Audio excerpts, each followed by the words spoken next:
আজ শুনবেন কল্যাণ দত্তের লেখা গল্প সহযাত্রী। বিশু ওরফে বিশ্বনাথ কলকাতা 6 লেনের রাস্তা পেরোতে পারে না। বিশ্বনাথ নিজেই ভাবে, ভবিতব্য বলেই কি বাবা মা বিশ্বনাথ নাম রেখেছিল? শিবলিঙ্গের মতো এক জায়গায় প্রায় স্থাণুবৎ, হাঁটুর বেশ কিছুটা ওপর থেকেই দুপা কাটা। কাটা জায়গাটা শুকিয়ে কেমন মাংসের দলা পাকিয়ে গেছে। তার উপরে পুরু করে চট পুরনো ন্যাকড়া বেঁধে রাখে, নইলে হেঁচড়ে চলতে গেলে পায়ে খুব যন্ত্রণা হয়। 2 হাত দিয়ে রাস্তায় ভর করে শরীরটাকে টেনে নিয়ে যায়, কিন্তু 6 লেনের রাস্তা পেরোতে যতটা দ্রুত বেগ চাই সেটাই নেই বিশুর। অবিরাম বাস, গাড়ি, ছোটে ট্রাকের আনাগোনা। সিগন্যাল সবুজ হলে যেটুকু সময় পাওয়া যায় সেটুকু পার হয়ে যাওয়ার সময় যথেষ্ট নয়। কুকুরগুলো এত বোঝে না, কেন যে ঘন ঘন পার হতে চায়। প্রায়ই তো 2-1টা কুকুর থেঁতলে যায় গাড়ির তলায়। বিশু জানে যন্ত্রণাটা কি। করতো তো ট্রেনে হকারি। দাদা বৌদির সংসারে একলা বিশু ট্রেনে বিক্রি করতো ঝালমুড়ি। ট্রেনে রুট বাঁধা, কম্পার্টমেন্ট বাঁধা, ইউনিয়ন থেকেই তৈরি করে দেওয়া আছে কার কোন গাড়ি, কোন বগি। ভোরবেলাতেই 5 কিলোমিটার রাস্তায় সাইকেলের টায়ার পাংচার না হলে কি ট্রেনটা মিস হয়? আশা নিয়ে ডাউন মেলটা ধরেছিল, যদি আগে ছেড়ে যাওয়ার ডাউন ইএমইউ ধরতে পারে। হিসেব মতো ডাউন মেল ওভারটেকও করলো। পরের স্টেশনে থামে না, কিন্তু ইএমইউ থামে। নামতেই হবে চলন্ত মেল থেকে ভরা মুড়ির টিন কাঁধে ঝোলা নিয়ে। ইএমইউতে বেশ কিছু নিয়মিত খদ্দের আছে। মেলটা একটু স্পিড কমালো। বিশুর মনে হয়েছিল নামতে পারবে, কিন্তু হাতটা যে হ্যান্ডেল থেকে পিছলে যাবে ভাবেনি। টেনশনে হাতে তালু হয়তো ঘেমেছিল, পিছলেই গেল। পাও সাথ দিল না। বিশু টের পেল শরীরটা চলন্ত ট্রেনের গা বেয়ে নেমে যাচ্ছে ভিতরের লাইনের দিকে। শরীরে ধাক্কা খাচ্ছে ট্রেনের বগিগুলো। অসহ্য যন্ত্রণা। চোখের সামনে দেখল মুড়ির টিন গুঁড়িয়ে গেল। মুড়ি চলন্ত ট্রেনের নিচে উঠছে মাছির মতো। পায়ে কিছু টের পায়নি। মেল বেরিয়ে যাওয়ার পরে দেখল 2টো পাই লাইনের ওপারে পড়ে আছে। আর মনে নেই বিশু পরের ফেল হওয়া ইএমইউতে চেপেছিল। কে চাপিয়েছিল, কে রেলের হাসপাতালে নিয়ে গিয়েছিল, কিছুই জানে না। মাস দেড়েক বাদে ফিরে এসেছিল কোলে চড়ে গাঁয়ের বাড়িতে। যন্ত্রণাটা আজও ভুলতে পারেনি। মাঝে মাঝেই রাত্রে স্বপ্নে হানা দেয় মেল ট্রেন, হাত পিছলে যাওয়া সেই যন্ত্রণা। চিৎকার করে ঘুম ভেঙে যায়। সারা শরীর ঘামে ভিজে থাকে। তাই পারে না বিশু রাস্তা পার হতে আতঙ্কে। পার হলেই ওপারে বা ওদিকে কালী মন্দির আছে, বেশ কিছু ভিখিরি বসে, ভালোই আয়। মঙ্গল, শনিবার, আমাবস্যাতে ভিড় বেশি, আয়ও বেশি। প্রসাদ ভোগও জুটে যায়। এপারে সেই ভিড় নেই। ওদিকের ভিখারিগুলোও থাকে এপারেই। দিনে 10 বার পার হচ্ছে। বিশুর উপায় নেই। বিশু এপারেই বসে, কেউ পার করে দেয় না। ভিখারিরাও প্রতিযোগী কম থাকুক এটাই চায়। বিশু ছেঁচড়ে ছেঁচড়ে শরীরটাকে গলিতে নিয়ে গেলে একটা ফুটপাতের ভাতের হোটেল আছে, সেখানেই দুবেলা খায়। বিশুর দাদা লজ্জা পেয়েছিল, বলতে পারছিল না সংসারে বসে খাওয়ানোর মতো ক্ষমতা নেই। তা মুশকিল অবসান করে দিল দাদার শালা। ডাক্তার দেখাবার নাম করে কলকাতায় এনে এই ফুটপাতে বসিয়ে সেই যে চলে গেল, আর ফেরেনি। গত 5-7 বছরে এখানে একটাও চেনা মুখের সাথে দেখা হয়নি। বিশু করেটা কি? ভাগ্য মেনে নিয়েছে। 2 পা কাটা দেখে রাত্রে একটা শেডে শুতে পায়। কেউ বিরক্ত করে না। বিশুর ঝুপড়ি বাঁধার ক্ষমতা নেই, আয়ও খুব কম। 2 বেলা ঠিক করে খেতেই পয়সা শেষ। তাই ফুটপাতের বাচ্চা ছেলেটাও জানে বিশুর ঝোলায় একটা টাকাও হবে না। বিশু রোদ, বৃষ্টি, ঝড়ে ওই শেডের নিচেই বসে থাকে। বিশুর ডান দিকেই ফুটপাত ধরে ঝুপড়ি। ঝুপড়ি মানে রাস্তার দেওয়ালে ফুটো করে দুদিকে গজাল বা পেরেক মেরে কালো, লাল, নীল প্লাস্টিক টাঙিয়ে একটু আড়াল করে রাখা গৃহস্থলী। রাত বাড়লে ঝুপড়ির প্লাস্টিক একটু এগিয়ে আসে। ওর মধ্যেই রান্নাবান্না, ভালোবাসা, বাচ্চা বিয়ানো, সাজসজ্জা, সব ছিন্নমূল।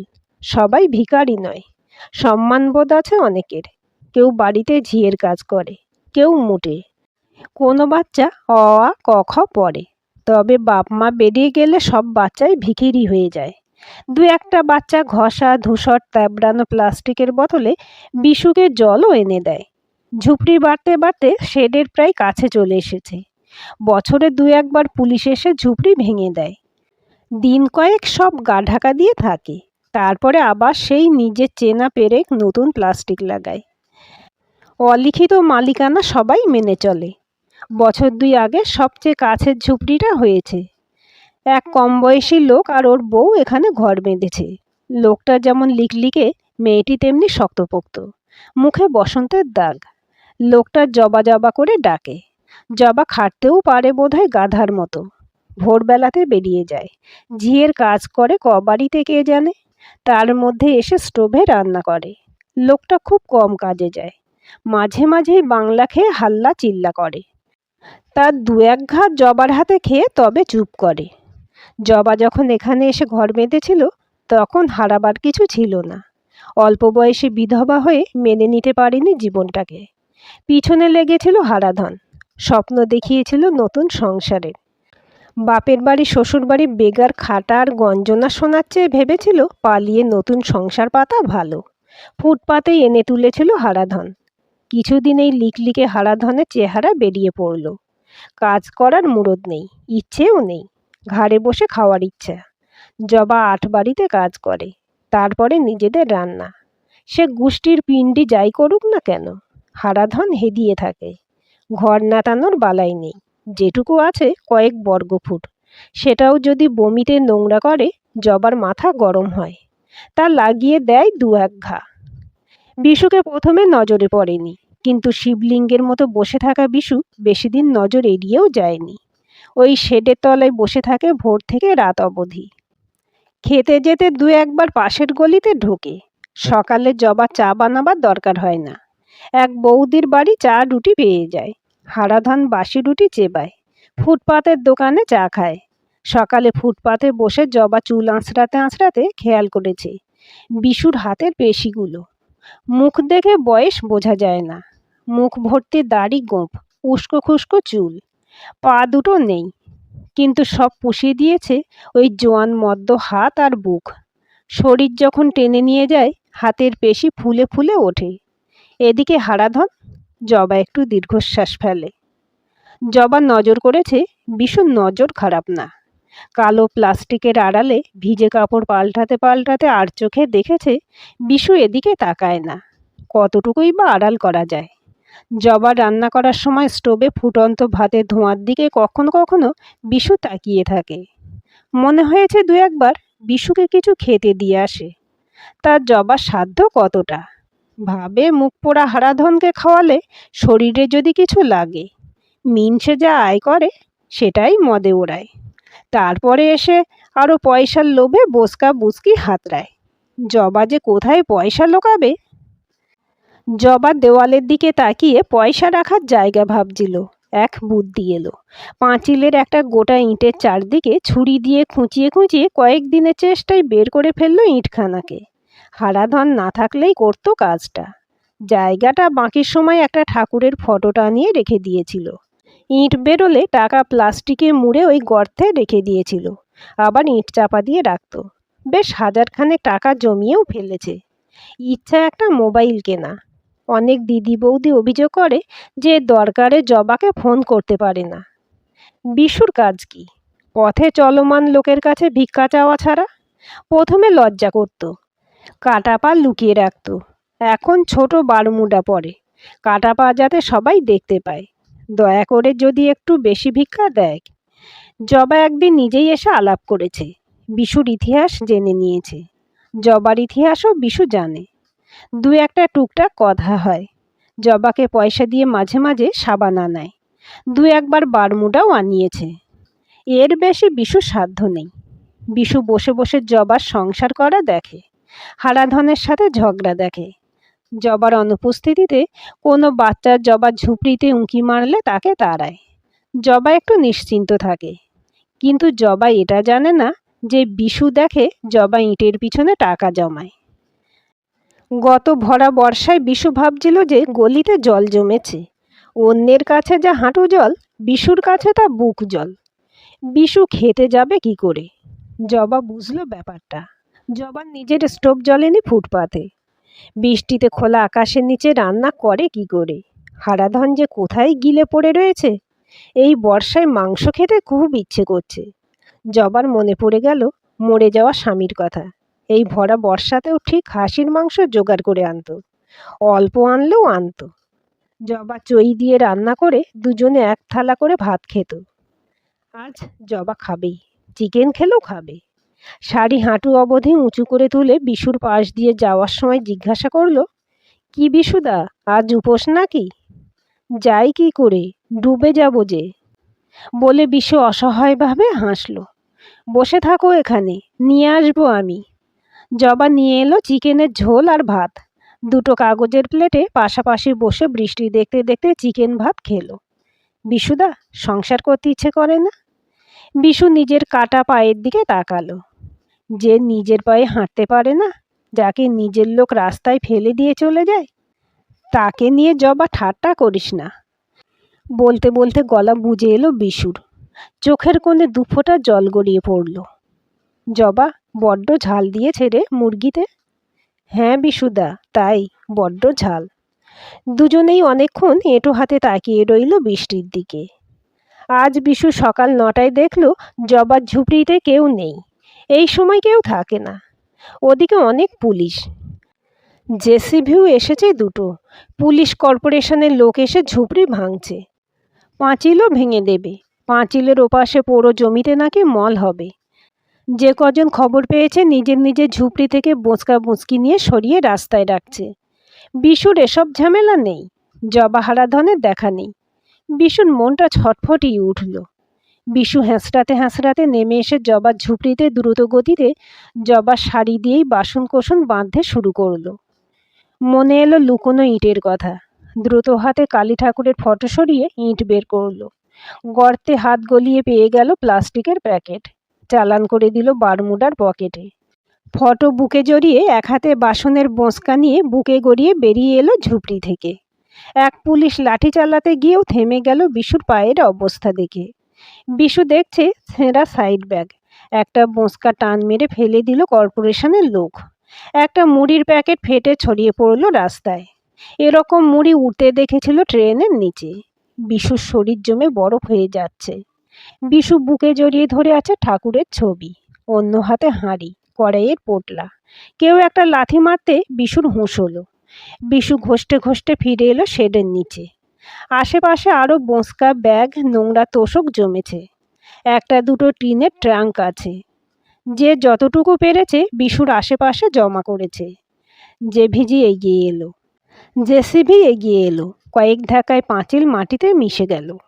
বিশু বসে আছে। আজ জবার ঘর ভেঙে গেল। কেউ কেউ ঠেলা ডেকে নিজের জিনিস চাপাচ্ছে। কেউ কেউ নিজের জিনিস মাথায় চাপিয়ে কোনো নতুন ঠিকানায় রওনা দিল। বেলা 1টা নাগাদ দৌড়াতে দৌড়াতে জবা ফিরে এলো। জবা শূন্য দৃষ্টিতে তাকালো ভাঙা ইটের স্তূপের দিকে। পিছনে পিছনে টলতে টলতে এলো হারাধন। হারাধন সব দেখে জবাকে গালাগালি শুরু করলো। ছেনাল, সারাদিন ঢলিয়ে বেড়াস, ঘরে থাকিস না কেন? সবাই জিনিস বাঁচাতে পারলো, আর তুই কোথায় শুয়েছিলিস? বলে হারাধন দাপাদাপি শুরু করে দিল। চারিদিকে থুতু ছেটাচ্ছে। জবার সহ্য হলো না। একটা ভাঙা বাঁশ তুলে বসিয়ে দিল হারাধনের পিঠে। হারাধন কোঁত করে উপুর হয়ে পড়ে গেল। কেউ হারাধনকে তুলতে এলো না। জবা মাথায় হাত দিয়ে বিশুর এক ধাপ পায়ের নিচে বসে ফুঁপিয়ে ফুঁপিয়ে কেঁদে উঠল। বিশু জবার মাথায় হাত রাখল। জবা, এই কটা জিনিস বাঁচাতে পেরেছি। এই শাড়িতে বাঁধা আছে।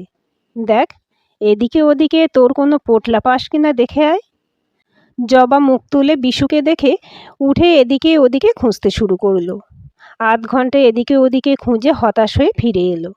না, অন্য শালারা নিয়ে পালিয়েছে। জবা শাড়ির বোঁচকাটা খুলে একবার দেখলো। বিশুও জানে না বোঁচকাতে কি আছে। একটা কড়াই, একটা হাঁড়ি, একটা হাতা, একটা নুনের প্যাকেট, একটা ছোট হলুদের কৌটো, একটা ছেঁড়া খইয়ের প্যাকেট, একটা ম্যাক্সি, ভাঙা আয়না, দুটো থালা, দুটো ব্লাউজ। ওদিকে হারাধন উঠে টলতে টলতে গালাগালি দিতে দিতে 6 লেনে রাস্তা পেরিয়ে গেল। জবা হারাধনের চলে যাওয়া দেখছিল। পিছন থেকে বিশু জবার কাঁধে হাত রাখল। জবা ঘাড় ঘুরিয়ে বলল, কি? বিশু বারমুডার পকেট থেকে প্লাস্টিকের প্যাকেটটা বের করে এগিয়ে দিল। গুনে নে, এইটা বাঁচাতে পেরেছি। জবা অবাক হয়ে প্যাকেটটার দিকে তাকিয়ে রইল। বিশুর হাত থেকে ছিনিয়ে নিয়ে প্যাকেটটা খুলল। টাকাগুলো কয়েকবার গুনল। ব্লাউজের মধ্যে ঢোকাতে ঢোকাতে জিজ্ঞাসা করল, বিশুদা, তুমি জানতে? হ্যাঁ, জানতাম। তুই কোথায় টাকা জমিয়ে রাখিস? জবা কোনো জবাব না দিয়ে বিশুর বারমুডাতে মুখ গুঁজে ফুঁপিয়ে উঠল। বিশুর অস্বস্তি হচ্ছিল। রাস্তার লোক যেতে যেতে তাকাচ্ছিল। বিশু জবার মাথায় হাত রাখল। জবা, ওঠ, কাঁদিস না, রাস্তার লোক দেখছে। জবা উঠে থম মেরে বসে রইল। বিশু কিছু বলল না। বিশুও প্রথম দিন সব হারিয়ে এখানে শেডের তলায় এভাবেই বসেছিল। জবাকে সামলাতে সময় দিতে হবে। সন্ধ্যা নামল। বিশু একবার বলল, যা জবা, পেটে দুটো কিছু দিয়ে আয়, আমি তোর বোঁচকা পাহারা দিচ্ছি। হারাধন যে কোথায় গেল? মরুক গে, তুমিও তো খাওনি। ও আমার অভ্যেস আছে, তুই খেয়ে আয়। জবা নড়ল না, হাঁটুতে মুখ গুঁজে থম মেরে বসে রইল। আজ বিশুর আয় হয়নি। ডান দিকের ভগ্নস্তূপের জন্য পথচারী এদিকটা এড়িয়ে চলছে। সন্ধে নেমেছে। হারাধনের কোনো পাত্তা নেই। রাত হচ্ছে। হঠাৎ জবা উঠে দাঁড়ালো। বিশুদা, আমার সঙ্গে যাবে? কোথায়? যেদিকে দু চোখ যায়। আমি? ঠাট্টা করছিস? যে চলতে পারে না সে কি করে যাবে? সে চিন্তা আমার। জবার সঙ্গে তুমি চিরকালের জন্য যেতে রাজি কিনা? কি যে বলিস! কত বছর এই জায়গায় আটকে আছি, মনে হয় অনন্তকাল ধরে। আমাকে নিয়ে যাবি? হারাধনের কি হবে? জবা পিছন ফিরে বিশুর সামনে বসে পড়ল। বিশুদা, আমার গলা জড়িয়ে পিঠে উঠে বসো। আমাকে তুলতে পারবি? গলা জড়িয়ে পিঠে বসেই দেখো না, তোমার মতো মানুষকে জবা সারা জীবন বইতে পারবে। বিশু জবার গলা জড়িয়ে ধরে পিঠে উঠল। জবা দাঁড়ালো। বিশু পিছন থেকে কাটা পা নিয়ে জবার কোমর জড়িয়ে ধরল। জবা বোঁচকাটা এক হাতে তুলে নিয়ে কাঁধে ঝুলিয়ে নিল। জবা ফুটপাত ধরে দুই হাতে বিশুর উড়ু দুটো শক্ত করে ধরে পিঠে বিশুকে নিয়ে হাঁটতে শুরু করলো। আজ অনেক বছর বাদে বিশু এলাকা ছেড়ে বেরোতে পারল। বেশ কিছুটা রাস্তা পেরিয়ে আসার পর বিশু বলল, জানিস জবা, ট্রেনে যখন হকারি করতাম তখন সাথের প্যাসেঞ্জারকে কি বলতো জানিস? না, কো প্যাসেঞ্জার মানে সহযাত্রী। জবা, তুই মাঝপথে আমাকে কোথাও নামিয়ে দিবি না তো? না, এখন থেকে তুমি আমার সারা জীবনের সহযাত্রী। বিশু খুশিতে জবার ঘাড়ে একটু নাকটা ঘষে দিল। এই, থামবে? তোমার দাড়িতে সুরসুরি লাগছে, এক্ষুনি নামিয়ে দেব, থামো বলছি। আজকের গল্পটি কেমন লাগলো কমেন্ট করে জানাবেন। ভালো লাগলে লাইক, হাইপ, শেয়ার করবেন। আর চ্যানেলটি সাবস্ক্রাইব করে বেল আইকনটি ক্লিক করে রাখতে ভুলবেন না।